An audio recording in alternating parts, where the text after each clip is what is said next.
नमो सिद्धाणं नमो आयुर्याणं नमो वज्रायाणं नमो लोये सर्वसाहुनं।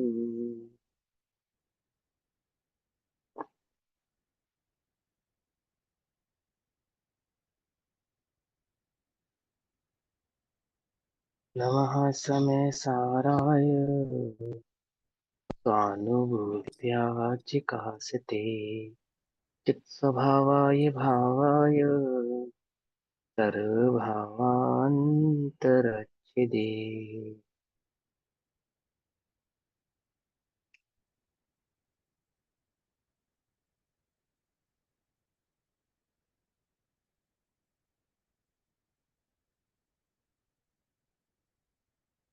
हमारी दोपहर कालीन कक्षा का विषय चल रहा है श्री समय सारजी ग्रंथ।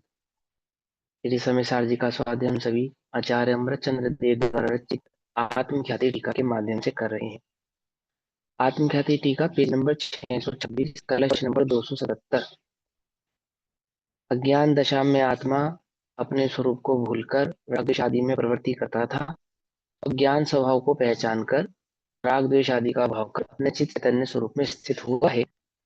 इस भाव को स्थापित करने वाला कलश नंबर 277 आचार्य रामचंद्र देव हमसे कहते हैं। कलश पढ़ें।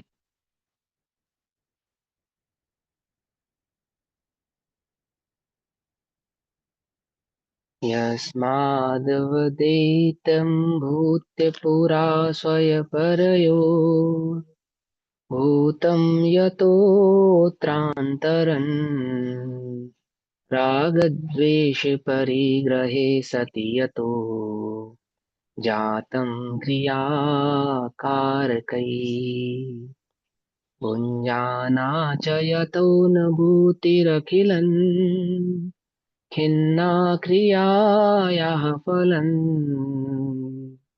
त्वद्विज्ञानघनोगमं न मधुना किंचिन्न किंचित किल। क्या कहते हैं आचार्य देव?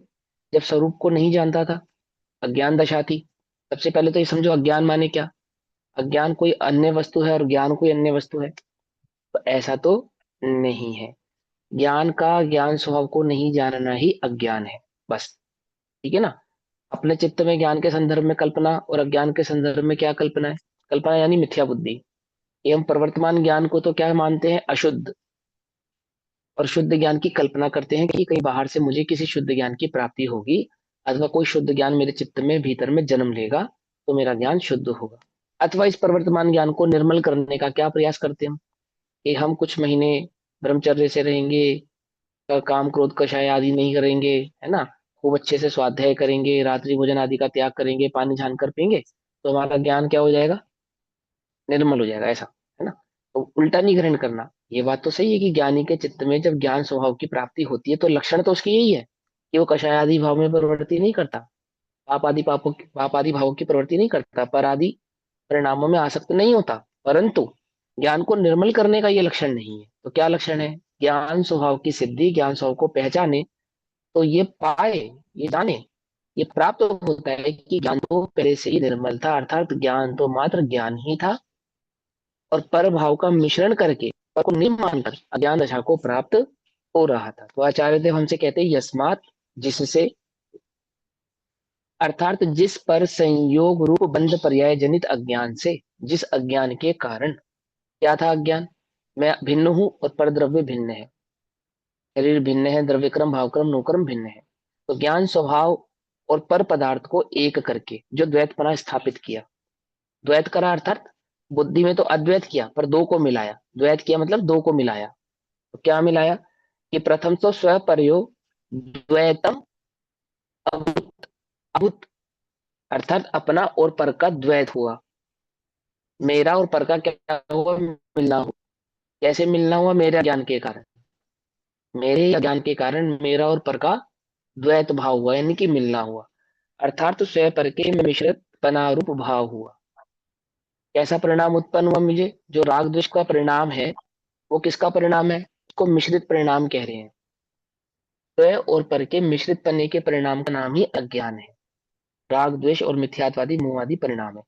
एक अकेला जीव का भी नहीं कह रहे और एक अकेला पुद्गल का भी नहीं कह रहे। क्या कह रहे हैं कि जीव का जो ज्ञान भाव है, उस ज्ञान ने जब स्वरूप को नहीं पहचाना और ज्ञान ने ही जो पर बुद्धि करी, तो ज्ञान प्लस परासक्ति, ऐसे दो भाव, ऐसे दो परिणाम, पर बुद्धि, पर में एकत्व बुद्धि और ज्ञान, ऐसे दो चीजें मिल गई तो क्या हुआ कि वो अज्ञान आदि भाव प्रकट हुआ। तो क्या कहते हैं, मिश्रित तना भाव हुआ।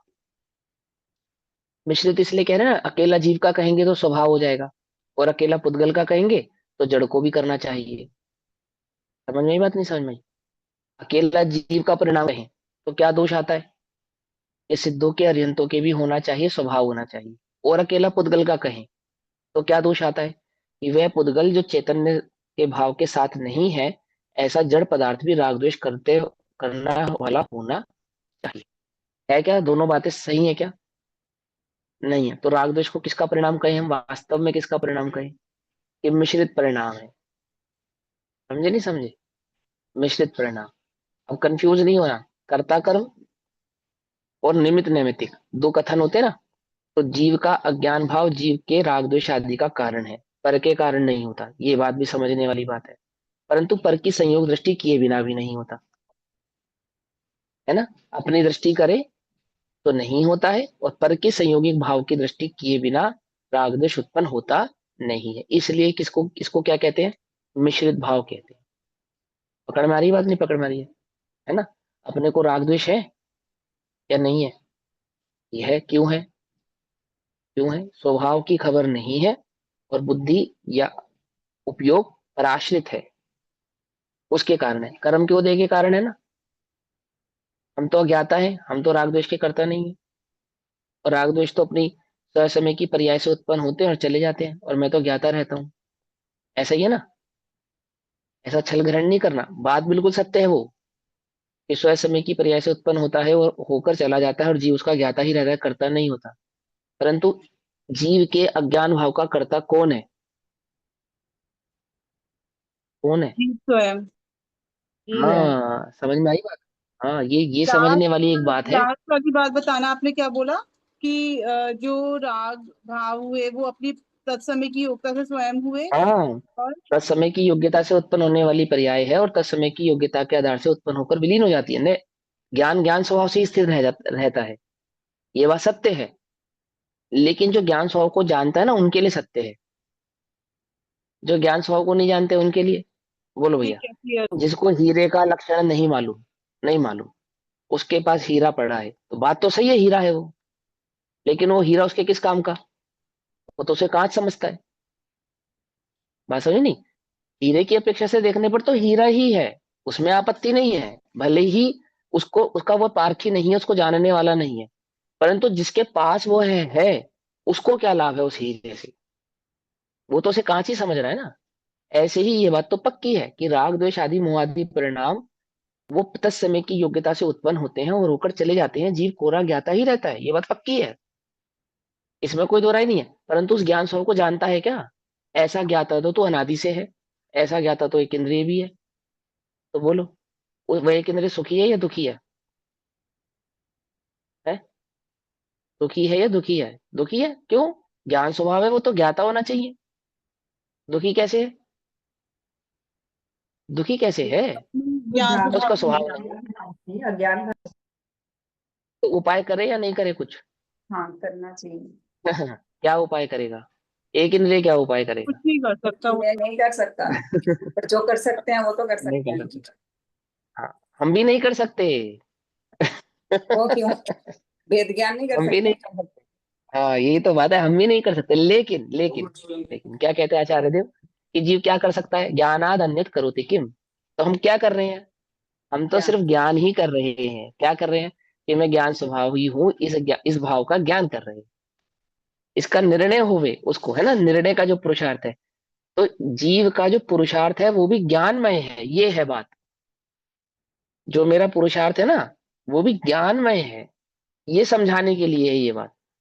अगर मैं अपने पुरुषार्थ को मन वचन काया के आधार से देखूंगा तो मिथ्या है, तो गड़बड़ है। और मैं अपने पुरुषार्थ को अपने ज्ञान स्वभाव से देखूंगा तो सम्यक है। क्या है मेरा पुरुषार्थ? ज्ञान के सिवा मैं कुछ नहीं कर सकता। तो अभी मैं क्या कर रहा हूँ कि ज्ञान ही कर रहा हूँ। और ज्ञान स्वभाव को पहचानने का क्या कर रहा हूं मैं? ज्ञान कर रहा हूँ। और ज्ञान को निर्मल करने का क्या उपाय है? कि ज्ञान स्वभाव को पहचान कर ज्ञान में स्थिर होना ही ज्ञान स्वभाव को निर्मल करने का उपाय है, ज्ञान की प्रक्रिया को निर्मल करने का उपाय है। उपाय उपेय संबंध में क्या समझाता है? ज्ञान ही उपाय है और ज्ञान ही उपेयत्व है। सिद्धत्व अवस्था को प्रकट करने का क्या उपाय है? बोले अनुभव, आत्मानुभूति। और अनुभूति का क्या उपाय है? कि ज्ञान में ज्ञान स्वभाव का निर्णय होवे तो वह अनुभव को प्राप्त होता है। और वही अनुभूति क्या है? चौथे, पांचवें, छठे, सातवें, आठवें, नौवें, 10वें, 11वें आदि समस्त गुण स्थानों को और गुण स्थानातीत हो जाने का एकमात्र उपाय क्या है? आत्मानुभव। और अनुभव में आत्मा ने क्या जाना?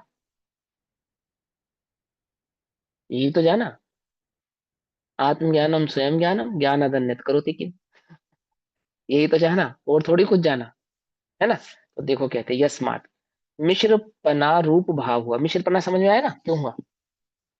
यत्तः अत्र अंतरम भूतम, द्वैत भाव होने पर। अब जब द्वैत भाव हुआ उसके अंतर क्या हुआ? होने पर जिससे स्वरूप में अंतर पड़ गया। स्वरूप में अंतर पड़ गया। स्वरूप तो था क्या? अबंध, निर्मल, सिद्धत्व और ज्ञाता, ये तो स्वरूप था।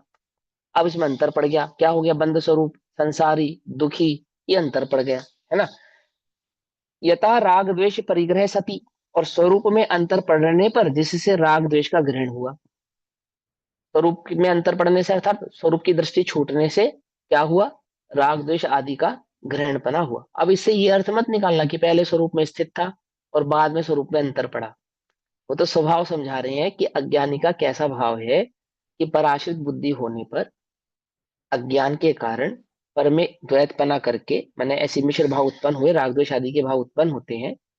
और वे राग और द्वेष आदि का जो ग्रहणपना होता है, राग द्वेष के ग्रहण होने पर जिससे क्रिया के कारक उत्पन्न हुए। क्रिया के कारक उत्पन्न हुए अर्थात राग द्वेष का कार क्रिया है, राग द्वेष क्रिया है। और उसका जो कारक है, कारक कौन है? वो कर्म आदि का आश्रव बंधादि भाव। तो क्या कहते हैं? अर्थात क्रिया और कर्ता कर्मादि कारकों का भेद पड़ गया, यानी कि जीव बंध को प्राप्त हुआ। इसके कारण राग द्वेष आदि के कारण। इसी बात को बंध अधिकार में समझाया ना, बंधे एक रागादिक अशुद्ध उपयोग सो। राग आदि के अशुद्ध उपयोगिता जीव के बंध का कारण है। यथा च अनुभूति क्रिया, अब उससे छूटने का क्या उपाय है?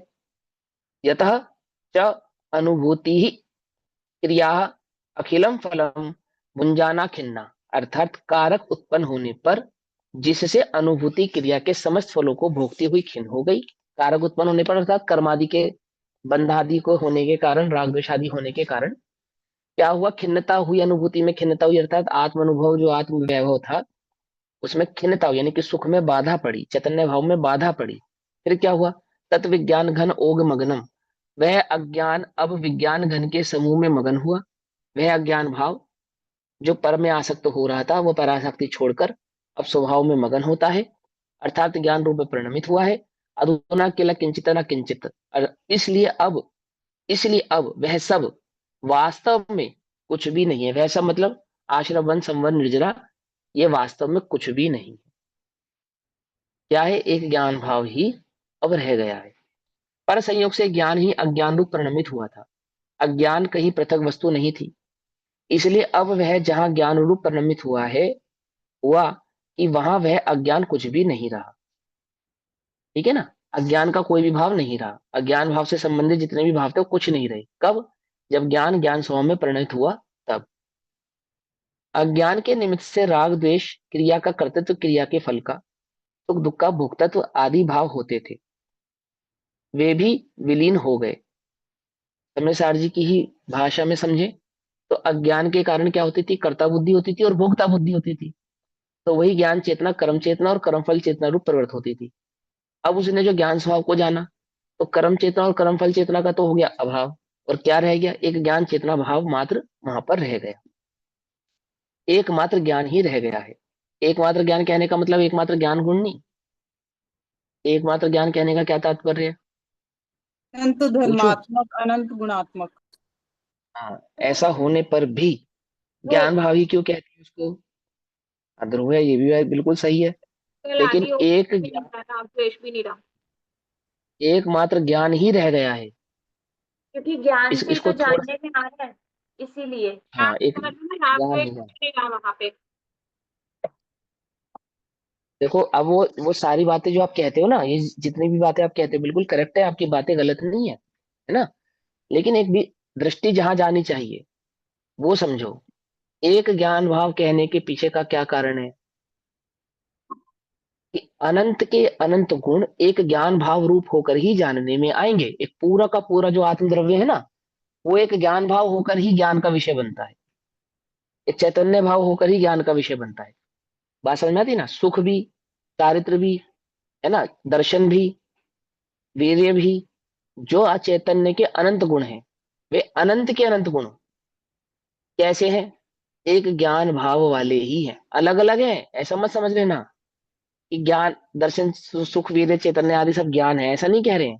लेकिन जो अनुभव में आएंगे, जो जानने में आएंगे, एक ज्ञान भाव होकर ही आते हैं। वो वह आत्मा जब दिखाई देगा, अनुभव में आएगा, तो कैसा होगा? दिखाई देगा इन सेंस आंखों वाला दिखाई देगा, नहीं, रूपी नहीं, अनुभव में आएगा। तो कैसा अनुभव में आएगा?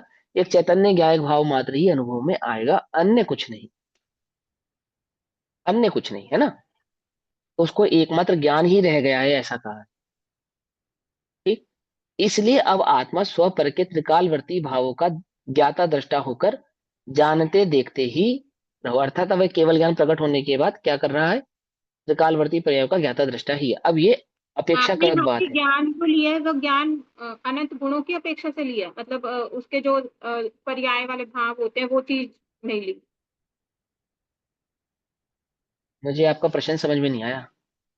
एकमात्र ज्ञान ही रह गया है, ये वाली लाइन है ना, हाँ, जो तो क्या एकमात्र मतलब है? ज्ञान है। हाँ, क्या मतलब है इसका? इसमें मतलब राग द्वेष वाली जो ये सब चीजें नहीं लेंगे, मतलब कि वो ज्ञान ही रह गया और ये सब चीजें दूर हो गई है, मतलब पुद्गल के साथ जो मिश्रित पना भाव था उसका, ये सब चीजें। देखो सुनो, एक बात समझो। जब उसने ये निर्णय किया कि मैं ज्ञान स्वभावी हूं, तो ये होने पर राग द्वेष का क्या होगा? राग द्वेष क्या थे? राग द्वेष थे क्या? अज्ञान उसका। तो देखो पहली लाइन में क्या लिखा है? अज्ञान कहीं पृथक वस्तु नहीं थी, लिखा तो है। कोई अलग वस्तु तो थी नहीं वो, कि वो चली गई और कोई नई वस्तु आ गई, ऐसा तो कुछ नहीं हुआ। ज्ञान कोई नई वस्तु है, अज्ञान कोई अलग वस्तु है, ऐसा तो नहीं है। ज्ञान हम्म। और अज्ञान क्या है? ज्ञान के ही दो भाव हैं। एक ज्ञान भाव के ही दो भाव हैं। वही ज्ञान जो परासक्त था, उसको हम अज्ञान कह रहे थे। उसने पर की दृष्टि छोड़ दी, अब क्या हुआ? अब एक ज्ञान भाव मात्र रह गया। अब एक ज्ञान भाव कहने का तात्पर्य क्या है? कि कोई एक ज्ञान गुण अथवा कोई ज्ञान की एक पर्याय नहीं है। वहां ज्ञान भाव कहने का तात्पर्य क्या है? स्यादवाद से सिद्धि कर चुके ना पहले उसकी, कि वह अनंत गुणात्मक असंख्यात प्रदेशी एक द्रव्य है। एक द्रव्य है। और वह द्रव्य कैसा है? एक चैतन्य ज्ञायक भाव मात्र है। तो दोनों दोनों बातें हैं उसमें। ज्ञान भाव कहने का मतलब एक ज्ञान गुण वाला है, ऐसा नहीं।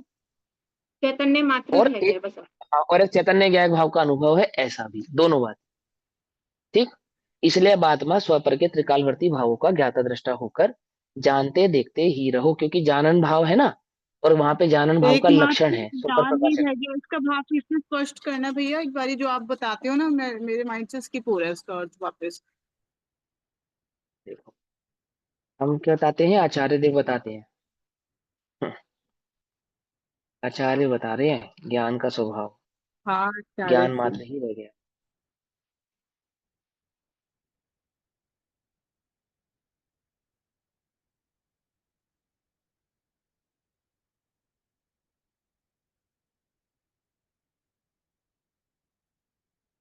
फिर वो पूरा पूरा कलश पढ़ाना पड़ेगा, ऐसे समझा देता हूँ, सिंपल याद आ जाएगा आप लोगों को। ये कुछ छोटा सा एकमात्र एक ज्ञान, पॉइंट वही वाला बता दो। हाँ। एकमात्र ज्ञान ही रह गया, इसका क्या अर्थ है? एकमात्र ज्ञान ही रह गया का अर्थ क्या है? कि वो जो अनुभव हुआ, अब अनुभव किसका हो रहा है? एक चैतन्य भाव का अनुभव हो रहा है। सारी दृष्टि छोड़ने के बाद जो अनुभव हो रहा है, वो एक चैतन्य भाव का हो रहा है। उस चैतन्य का नाम है ज्ञान। अब ज्ञान ही, अब ज्ञान ही आत्मा है, आत्मा ही ज्ञान है। ठीक। अब वो ज्ञान एक पर्याय नहीं, वो ज्ञान एक गुण नहीं। प्लीज सर, डांसी म्यूट कर लो प्लीज। बोले यार, बोला राग फटाक से भर देंगे, हम घंटा आप लोग कर दो ना। आप कर दो पूनम जी। हाँ अब ठीक है।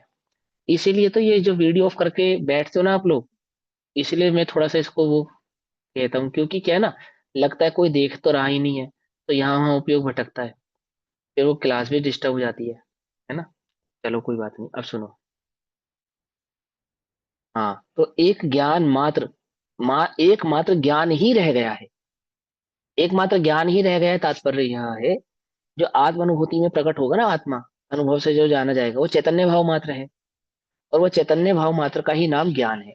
ज्ञान कोई एक पर्याय नहीं, ज्ञान कोई एक गुण नहीं, ज्ञान एक वो आत्म द्रव्य है जिसको यहाँ ज्ञान कह रहे हैं। वह आत्म द्रव्य जो जाना जाएगा वो चैतन्य भाव है ना। उस जानन भाव का नाम है ज्ञान भाव। कैसा है वो द्रव्य? असंख्यात प्रदेशी, अनंत गुणात्मक है। ज्ञान इसका निर्णय कर चुका है, और एक ज्ञान भाव होकर वहां पे वह स्थिर हुआ है, चैतन्य भाव मात्र होकर वहां पे स्थिर हुआ है। ठीक है ना। पूर्वोक्त प्रकार से ज्ञान दशा में पर की क्रिया अपनी भाषित न होने से, इस प्रकार से, पूर्वोक्त प्रकार से अर्थात पर की दृष्टि छोड़कर एक चैतन्य ज्ञान भाव का अनुभव करने पर क्या होता है कि पर की जो क्रिया है उस ज्ञान दशा में अपनी नहीं भाषित होती। इस समय सार की व्याख्या करने की क्रिया भी मेरी नहीं है। कौन कह रहा है ये? जिन्होंने समय सार जी की इतनी बढ़िया टीका लिखी ना आत्मख्याति, ऐसे हमारे चंद्रदेव कह रहे हैं कि ये जो व्याख्या हुई है ये भी मेरी नहीं है, मैं तो एक ज्ञान ज्योति मात्र हूँ, एक ज्ञायक भाव मात्र हूँ, ज्ञाता ही मात्र हूँ। और जो ये जो लिखा गया समय सार आदि ग्रंथ, ये तो इस टीका का कर्ता भी मैं नहीं हूँ, शब्दों की है। यानी पुद्गल के शब्दादि जो भाव हैं, वर्णादि शब्दादि जो भाव है, वे ही है, बस उन्हीं का परिणमन है, मेरे द्वारा किया गया इसमें कुछ नहीं है। इस अर्थ का समय सार की व्याख्या करने की अभिमान रूप कषाय के त्याग का सूचक श्लोक अब कहते हैं। हम तो दो चार लाइनें भी लिखे तो उसके नीचे नाम ठोक दें अपना, और अगर कोई नाम बदल दे तो कितना बुरा लगता है कि भैया हमने लिखी थी, तुमने नाम बदल दिया इसका, है ना। और वो टीका के अंत में क्या लिख रहे हैं कि ये भी मेरे द्वारा की गई नहीं है, ऐसा।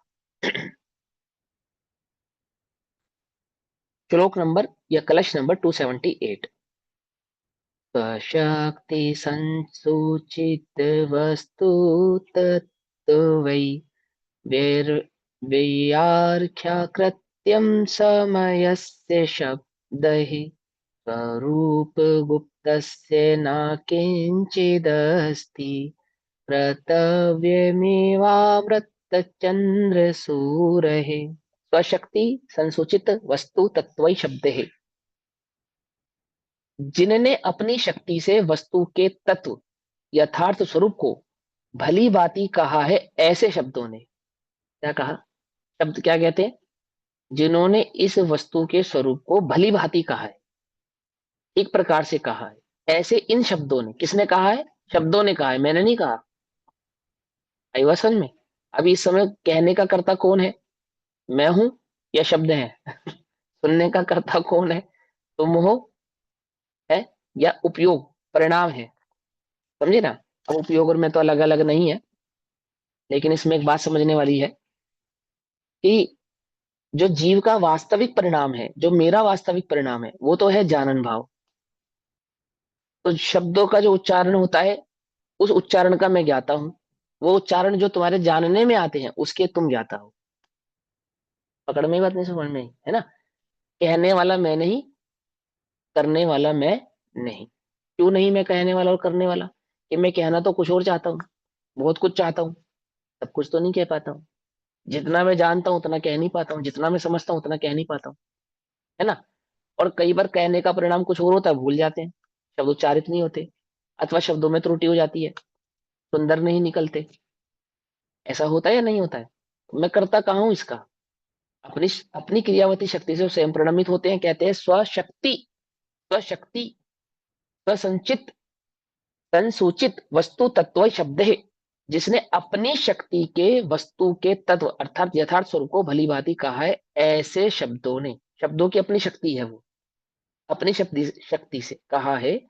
इयम समस्य व्याख्या, इस समय की व्याख्या, ब्रैकेट में आत्म वस्तु का व्याख्यान अथवा समय प्रावृत की टीका। ठीक है ना। जो आत्मा के संदर्भ में इस समय सारजी टीका में आत्मा की प्रसिद्धि की गई है, उसके स्वरूप को समझाया गया है। कृता की है स्वरूप गुप्तस्य अमृत चंद्र सूरय। स्वरूप गुप्त, स्वरूप गुप्त, है ना।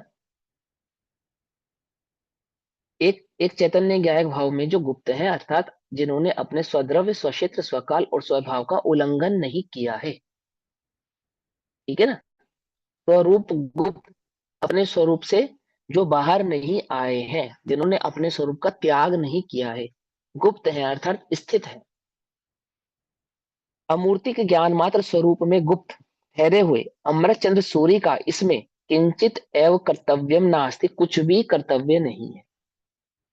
अमृत चंद्र आचार्य का तो इसमें कोई कर्तव्य नहीं है। अमृत चंद्र आचार्य ऐसा कह रहे हैं, किनका कर्तव्य है ये तो शब्दों की अपनी स्वतंत्र शक्ति से क्या हुआ है, वस्तु स्वरूप का व्याख्यान हो गया है भली भांति। और अमृत चंद्र का इसमें क्या है कि कुछ नहीं है। अमृत चंद्र तो स्वरूप होता है, स्वद्रव्य, स्वक्षेत्र, स्वकाल, स्वभाव में एक चैतन्य ज्ञायक भाव में गुप्त है। उनका इस सबसे कोई लेना देना नहीं है।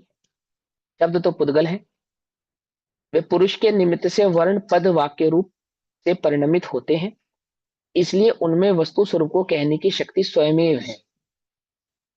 क्योंकि शब्द का और अर्थ का वाच्य वाचक संबंध है।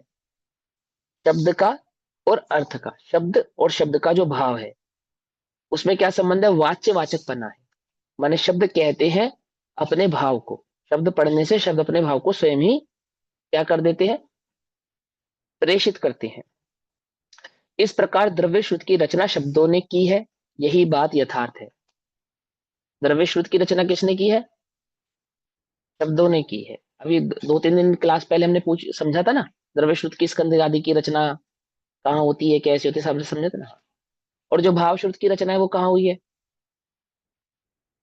कहाँ हुई है कि मेरे ज्ञान में, अंतरंग में जो मेरा, नहीं, मेरे अंतरंग में जो मेरा चैतन्य ज्ञायक भाव का अनुभव। अनुभव भाव है, अनुभव है ना, एकत्वपना ज्ञान से मेरा, वो मेरा भाव श्रुत है। और भाव श्रुत कभी क्या नहीं होता, अपने स्थान को छोड़कर बाहर जाता नहीं है। जो जाता है वो कौन है, जो मेरा नहीं, अर्थात जो बाहर में रचना है वो सारा द्रव्य श्रुत। और इस द्रव्य श्रुत के आधार से जो तुम्हारे चित्त में उत्पन्न होगा वो क्या है, वो है भाव श्रुत। अभी तुम्हें समय सार की जो गाथाएं याद है, याद याद याद, है ना। समय सार की जो तुम्हें गाथाएं याद है, जो उनके भाव याद है, टीकाओं के अर्थ जो याद है, वर्षा जी, वो भाव श्रुत है या द्रव्य श्रुत है। जो हमें टीकाएं याद है, जो हमें गाथाएं याद है ना, जो हम चिंतन करते हैं, जो हम अंतरंग में अपने भेद विज्ञान करते हैं, है यहाँ पे नहीं है, ऑनलाइन नहीं है वर्षा जी, चलो कोई और किसी और से पूछें। हूँ मैं। हाँ, हाँ बताओ, ये द्रव्य श्रुत कहलाएगा या भाव श्रुत कहलाएगा, जो हम अंतरंग में चिंतन कर रहे हैं, विचार कर रहे हैं, भेद विज्ञान कर रहे हैं, ये द्रव्य श्रुत है या भाव श्रुत है। प्रवृत्त होगा विचार करेंगे तो।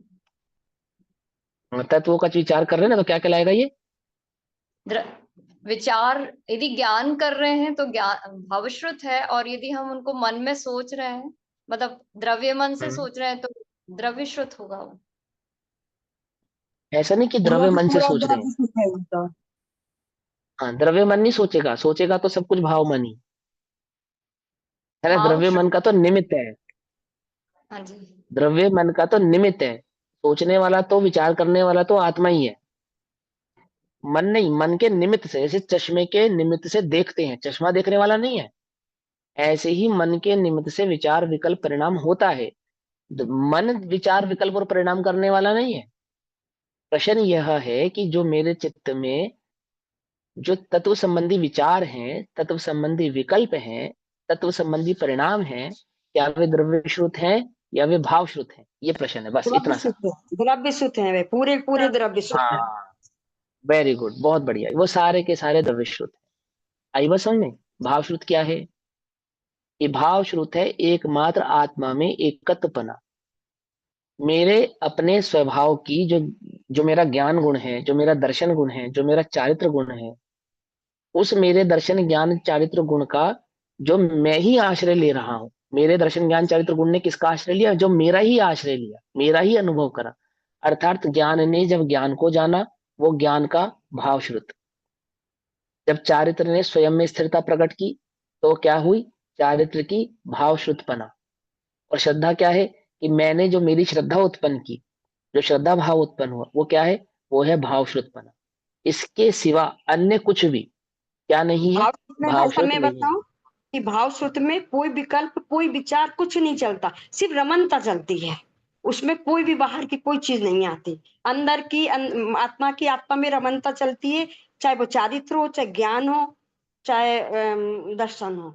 दर्शन में तो एक बार अब श्रद्धा हो आगे, गई, सो ये दो चीज पूर्णता अब होने के आगे, लिए ये ऐसा ही होता है।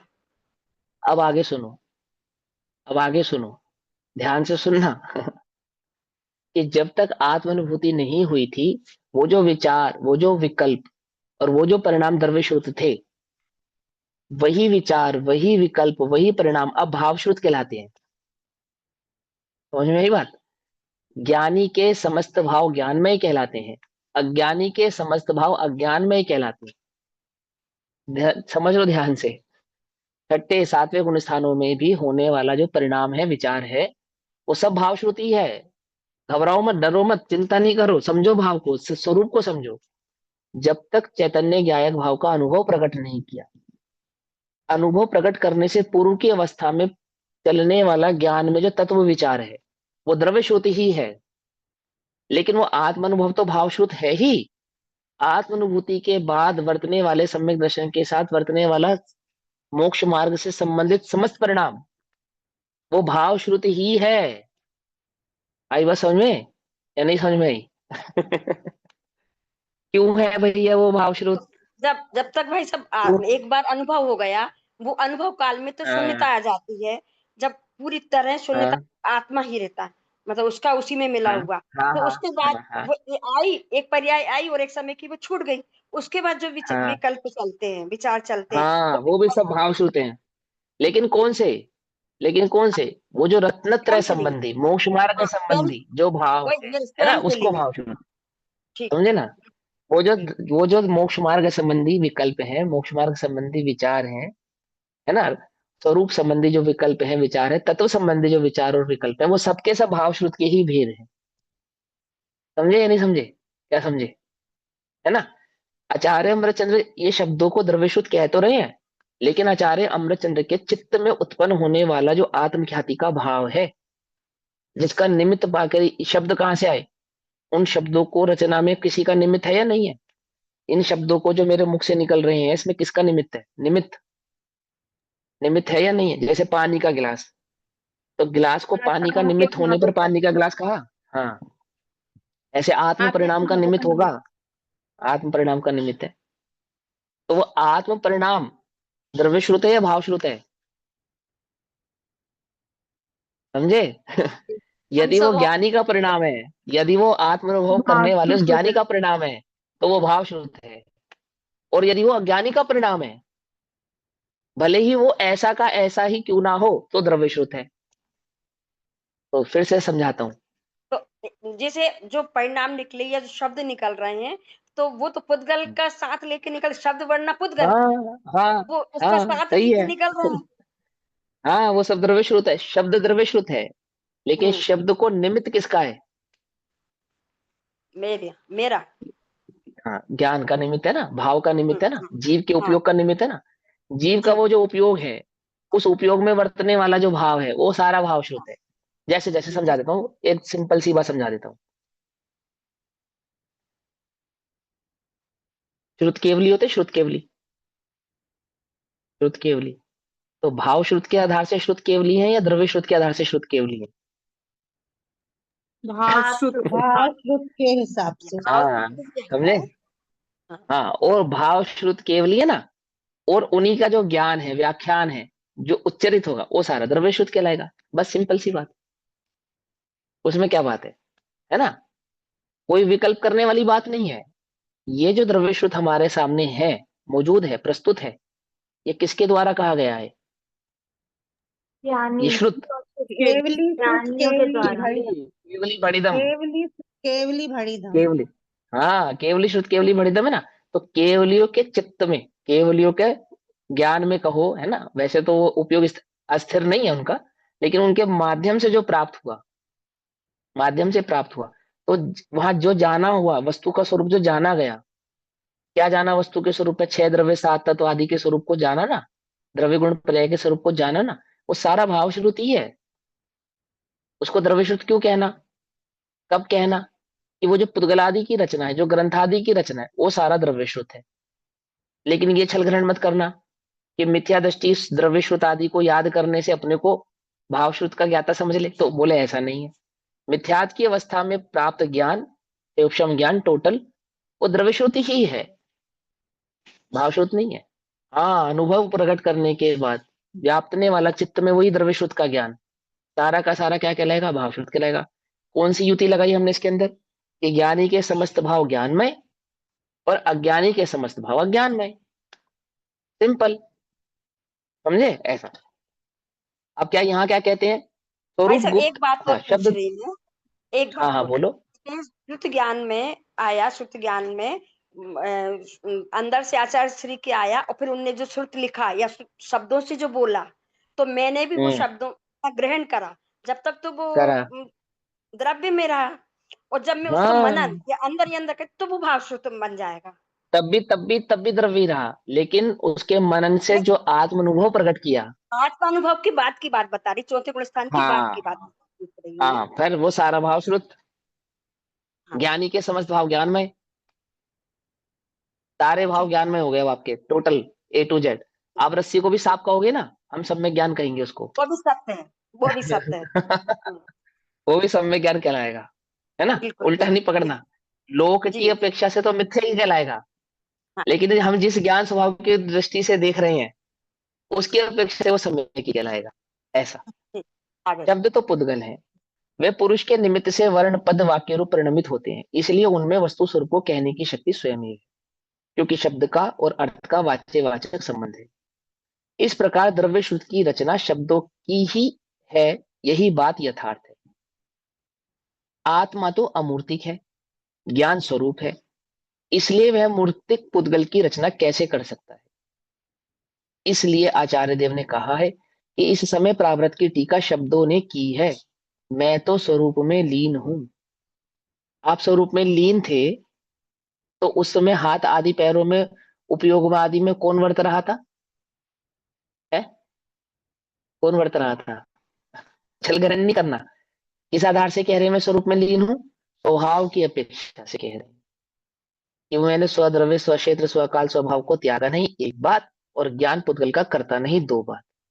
इसकी जो मुझे सिद्धि हुई है ना, वहां से मुझे ये दृढ़ निश्चय हुआ है कि भले ही मेरे उपयोग का निमित्त पाकर ये शब्दादि की रचना हो रही है, तो भी इन शब्दादि का कर्ता मैं नहीं हूं।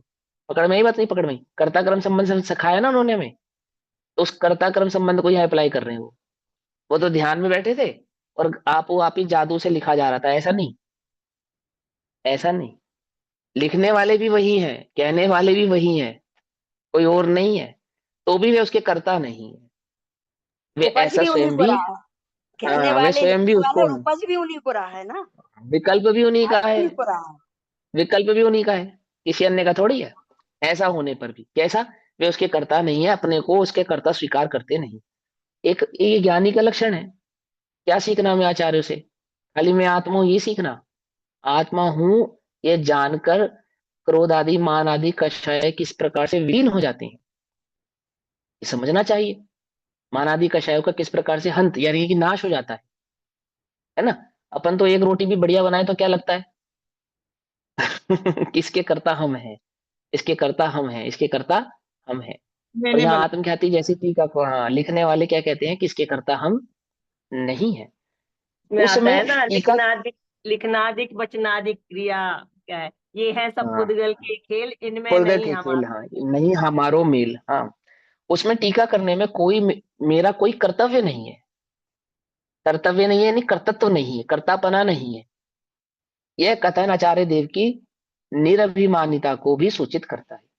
अब यदि निमित्त नैमित्तिक व्यवहार से ऐसा कहा जाता है कि आमुक पुरुष ने यह आमुक कार्य किया है, किस अपेक्षा से कहते हैं, निमित्त नैमित्तिक अपेक्षा से, है ना।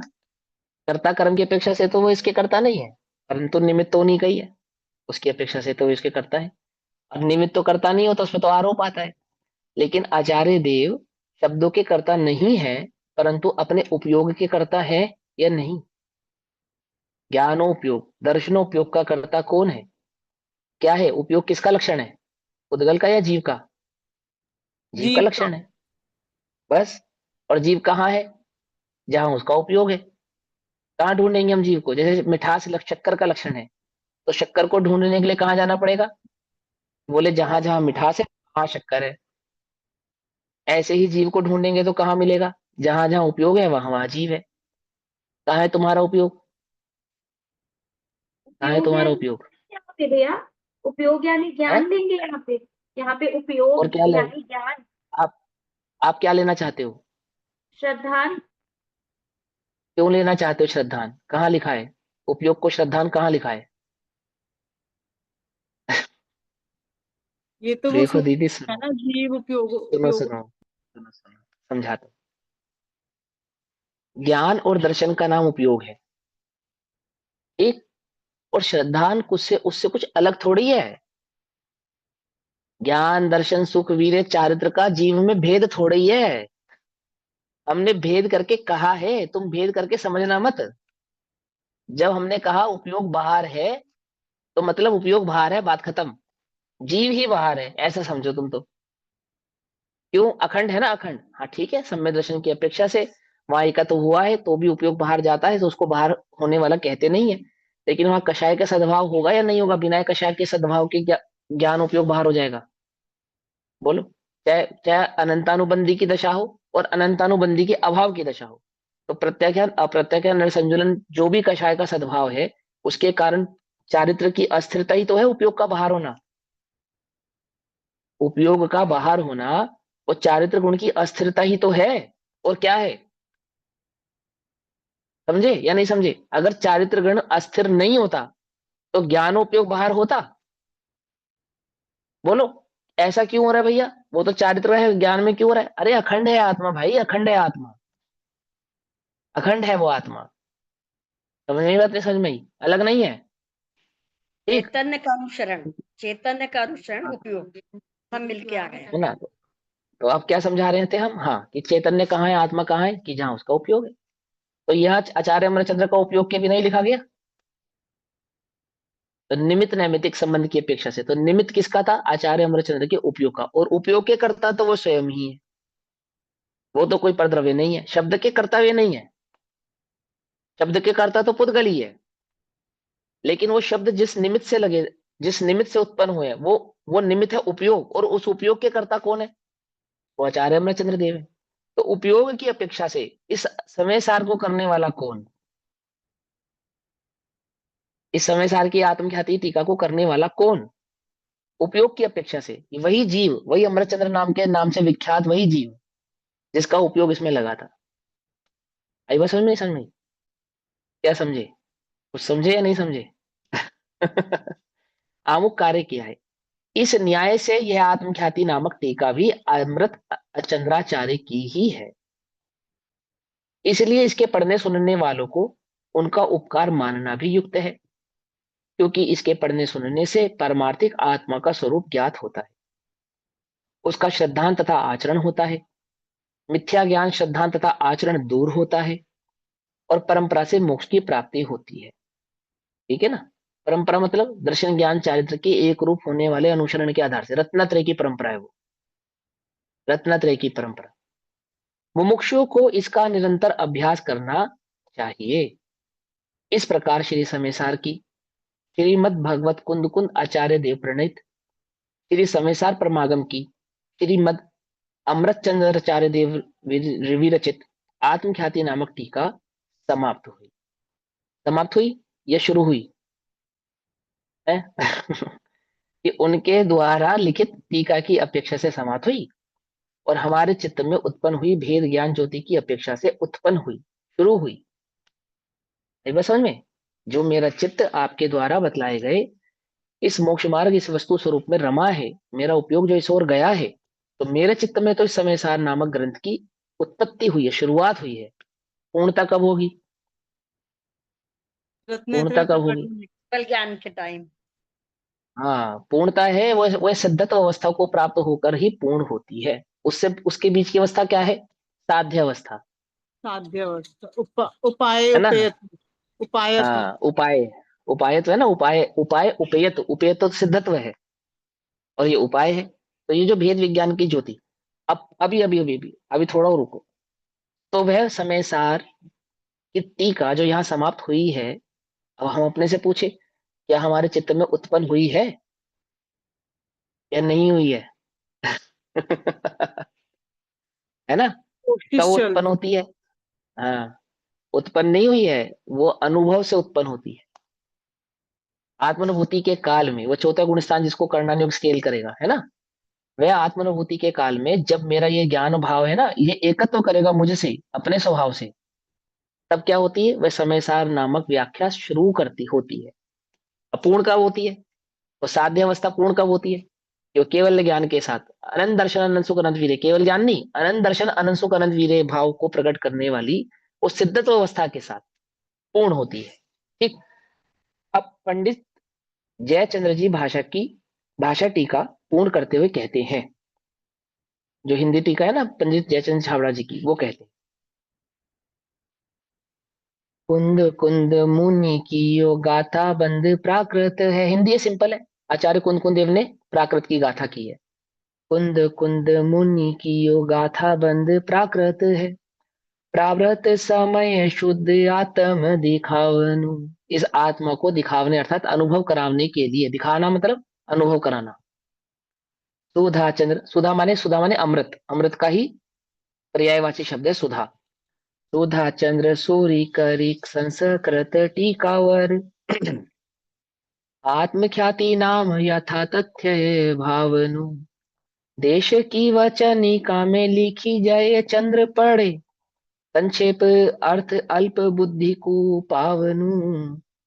लिखने वाले, इसकी टीका लिखने वाले आचार्य अमृतचंद्र कह रहे हैं इसमें मेरा कुछ कर्तव्य नहीं है। उस टीका का हिंदी रूपांतरण करने वाले जयचंद्र छाबड़ा जी क्या कह रहे हैं, मैं अल्प बुद्धि हूँ, मेरे द्वारा जो हो गया सो हो गया, जो भी कुछ कहा गया, पर कैसा हूं मैं, संक्षेप अर्थ कहने में अल्प बुद्धि के कारण संक्षेप अर्थ ही कह पाया।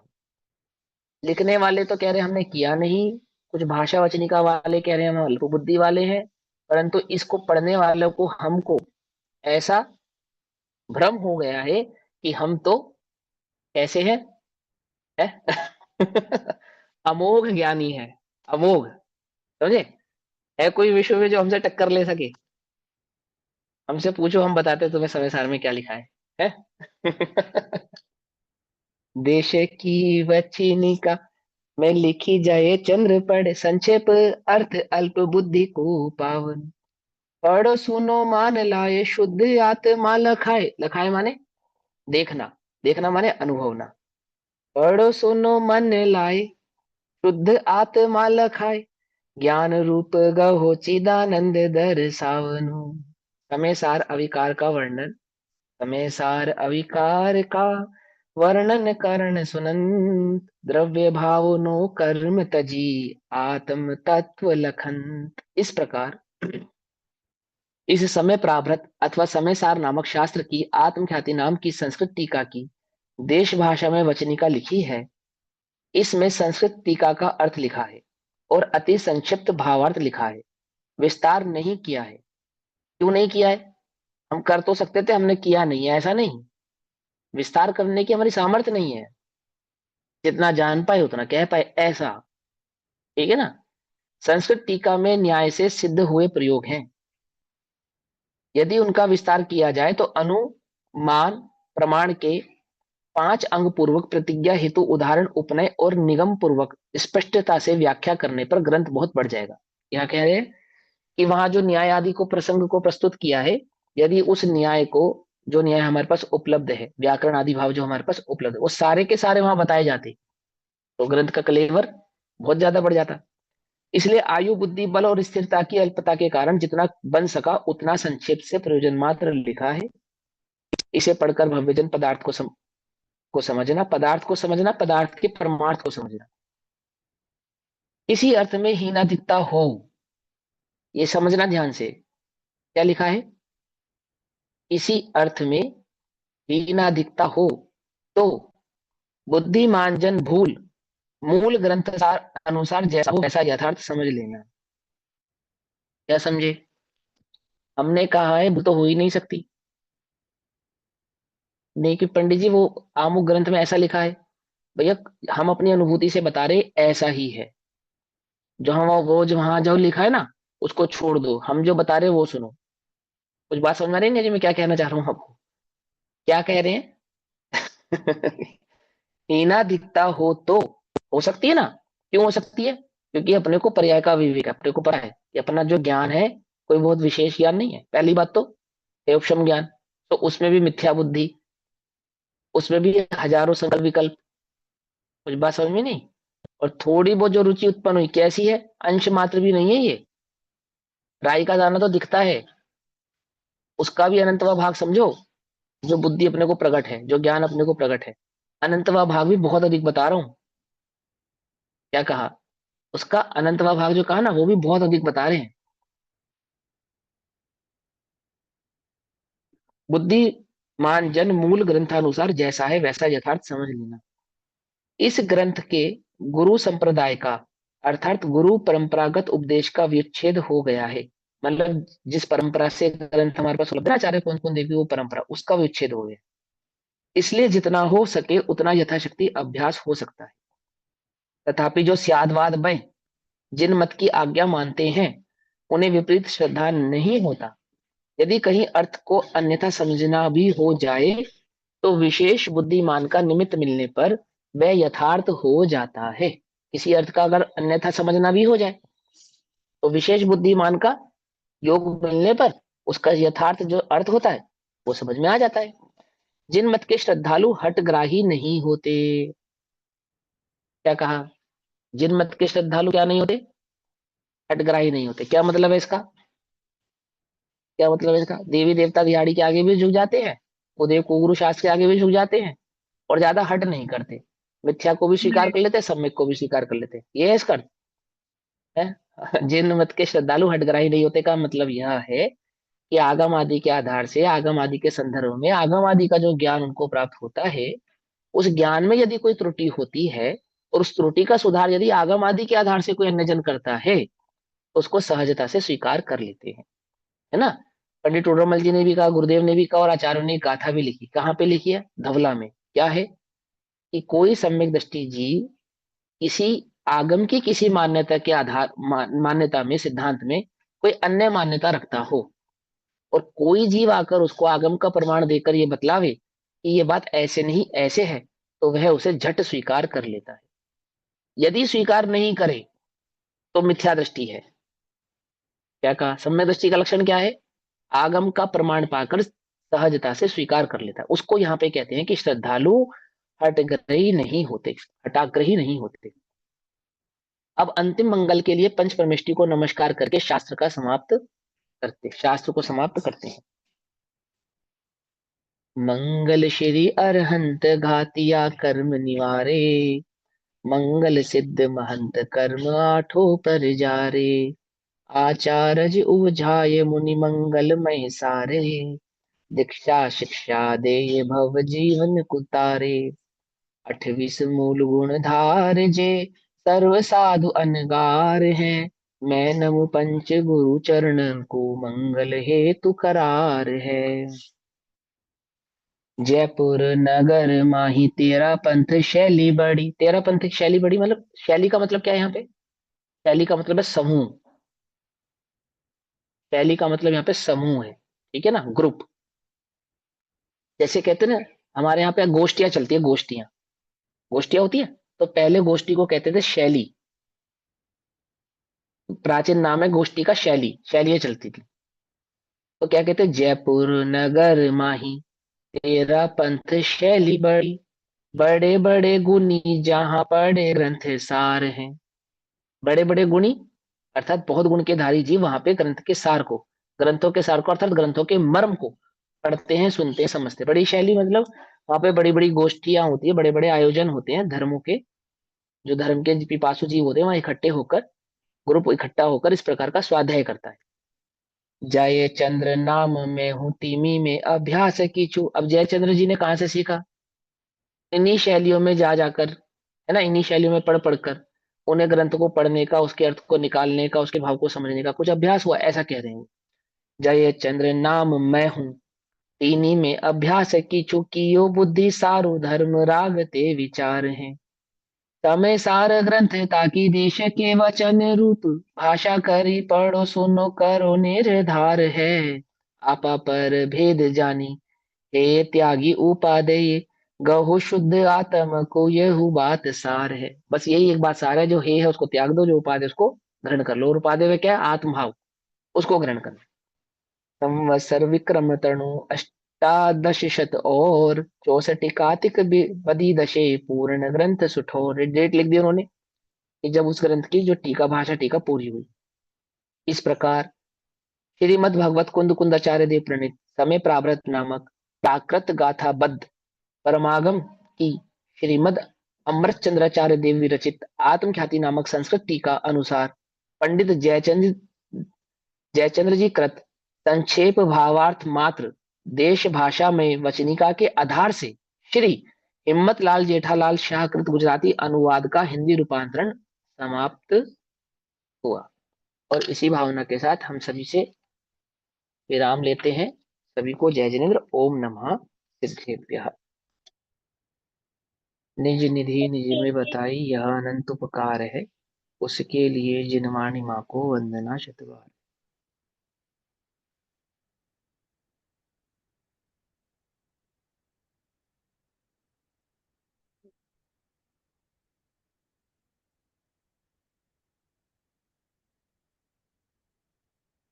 बोल बोल।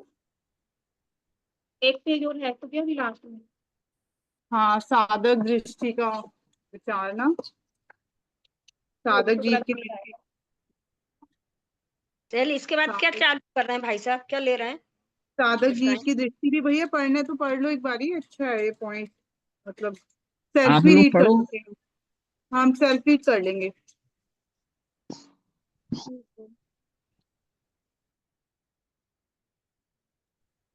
क्या हुआ? बोलो नेहा। नहीं, खुद करना है तो खुद कर लो। अभी तो समय हो गया, आपको पढ़ना है तो मैं पढ़ देता हूँ, कोई बात नहीं। बोलो, पढ़ू? हाँ पढ़ लो एक बारी। कल कर लेंगे, नहीं तो स्टार्ट फिर है। नया ग्रंथ भी शुरू कर लेंगे साथ साथ। पढ़ू नहीं पढ़ू? पढ़ लो पढ़ लो, कहीं जाना है? अध्यात्म अपने में जाना, और कहाँ जाना है? बाहर कहीं नहीं जाना है। सच्चाई तो यही है, अध्यात्म में सदा निश्चय नहीं मुख्य है, उसी के आश्रय से धर्म होता है। इसके आश्रय से धर्म होता है निश्चय। निश्चय नय की है ना बात, माने स्वभाव के आश्रय से। नयों के आश्रय से धर्म नहीं होता है। नय के द्वारा बतलाया गया जो स्वभाव है, उसके आश्रय से धर्म होता है। तो उसके आश्रय से धर्म होता है क्योंकि उसको बतलाने वाला नय है, तो कथन शैली में ऐसा कहते हैं। शास्त्र में जहां विकारी पर्यायों को व्यवहार में से कथन किया जाए, वहां भी निश्चय नय को ही मुख्य और व्यवहार नय को गौण करके आश्रय है, ऐसा समझ लो।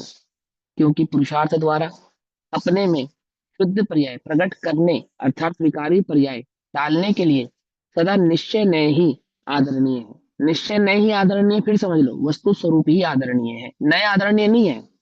नय के द्वारा बतलाया गया वो भाव आदरणीय है ना? विषय, वो वस्तु विषय आदरणीय, नहीं का विषय, विषय। विषय, हाँ, वो आदरणीय है। उस समय दोनों नयों का ज्ञान होता है। किस समय? जब वस्तु का ज्ञान होता है तब दोनों नयों का ज्ञान होता है। जब वस्तु का आश्रय होता है तो दोनों नयों का ही आश्रय होता है। जब वस्तु स्वभाव समझ में आता है तो दोनों ही नए समझ में आते हैं। परंतु धर्म प्रकट करने के लिए दोनों नए कभी आदरणीय नहीं है। कौन आदरणीय है? वस्तु आदरणीय है ना। व्यवहार नय के आश्रय से कभी धर्म अशंत भी नहीं होता, परंतु उसके आश्रय से तो राग द्वेष के विकल्प ही उठते हैं। छह द्रव्य, उनके गुण और उनकी पर्यायों के स्वरूप का ज्ञान कराने के लिए कभी निश्चय नय की मुख्यता और कभी व्यवहार नय की गौणता रखकर कथन किया जाता है, और कभी व्यवहार नय को मुख्य करके तो तथा निश्चय नय को गौण रखकर कथन किया जाता है। स्वयं विचार करें, उसमें भी कभी निश्चय नय की मुख्यता और कभी व्यवहार नय की मुख्यता की जाती है। शैली समझा रहे हैं आपको कि कहने की शैली तो निश्चय व्यवहारात्मक होती है, उसमें कभी निश्चय मुख्य होता है, कभी व्यवहार मुख्य होता है। मोक्षार्थी मुमुक्षु जीव को किसको मुख्य करना चाहिए? वस्तु स्वरूप को मुख्य करना चाहिए। और उस वस्तु स्वरूप को समझने के लिए कहीं निश्चय की मुख्यता हो सो वहां निश्चय से समझना चाहिए, कहीं व्यवहार की मुख्यता हो सो वहां व्यवहार से समझना चाहिए। परंतु क्या नहीं होना चाहिए? शब्द मलिच्छ नहीं होना चाहिए। ऐसे ही मैं कहता हूं नए मलिच्छ भी नहीं होना चाहिए। ठीक है ना? क्या नहीं होना चाहिए? नए मलिच्छ। नए मलिच्छ जीव का क्या स्वरूप है? नए मलिच्छ जीव का ये स्वरूप है, वो ये कहता है द्रव्य न्योग पढ़ो, अन्य ग्रंथ मत पढ़ो। निश्चय निश्चय तो पढ़ो और व्यवहार को मत समझो। ये कौन है? शब्द मलिच्छ, नए मलिच्छ जीव। एक और उदाहरण दो नए मलिच्छ का। पर्याय की बातें भी मत करो, ऐसा कहते हैं, पर्याय की तो ऐसा चर्चा नहीं भी है। मत।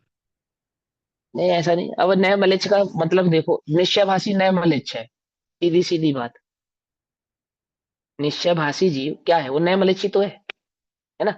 और देखो, जैसे मन वचन काय की प्रवृत्ति है ना, ये व्यवहार धर्म है। और आत्मा में अंतरंग में आत्मा की अनुभूति, ये निश्चय धर्म है। ऐसा है या नहीं? ऐसा है या नहीं? बोलो ना। नहीं तो फिर क्या है? सरोज आंटी जी ने गर्दन हिलाई है, तो क्या है फिर? व्यवहार क्या है फिर?